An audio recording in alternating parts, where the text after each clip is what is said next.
And this is kind of just to remind myself that it's okay, you know, I shouldn't feel ashamed about it. And maybe if I just put in what I love and all the little small pieces that I'm putting in at the moment, they will eventually collect and come together for me to achieve my vision of having Evoke as you know, a place to inspire other women, other Muslims, other people of color or minorities, that you can succeed in a career in design, graphic design, web design, in tech, or you can be an entrepreneur, you can be a speaker, without having to compromise on any of your values. And this bridge, these two bridges I put together, one is London Bridge, the other is in Sydney,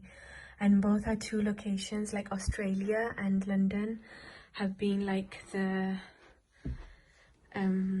they've been a goal for me. Like, I grew up always dreaming of being a student in London, or you know, when I ended up studying in Manchester and not moving away for my studies, I thought maybe I'll just live in London or I'll work in London, but that never happened. And Australia is another thing that me and my husband, we frequently discuss. You know, I have clients in Australia, or I'm trying to build my client list, and I've started to attract that. And we think maybe, you know, it would be nice for my health, or just to have a change in climate and maybe go and live there for 6 months or maybe 2-3 years, and work there and then come back to England. I feel really stuck in Manchester, and I feel like there's this intrinsic need in me to escape, to go out. But what's interesting with this is I've actually been to London now so many times, and I've attended events there, like the Women in IT Awards or launch parties, or I've been there to, you know, for client stuff, to run a workshop. That actually now the apartment that I live in, I'm so happy here that I feel like I've achieved that goal without ever actually having being a student or having an actual physical job in London. And so maybe, you know, I've been trying to walk over the bridge, and all along I could have just gone under it, or,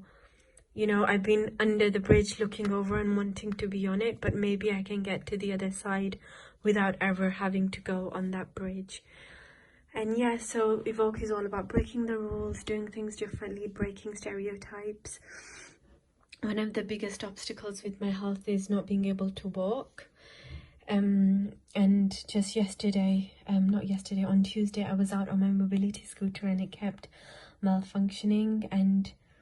that really messed me up psychologically, and it's making me have so much anxiety for an upcoming trip to London for me to speak at a conference. Like, I need to buy a new scooter, and I think these two bottom boards are there to remind me why I have to attract the money, so I can buy a better scooter, so I can invest in more investigations or private therapy for my health, so I can go on holidays.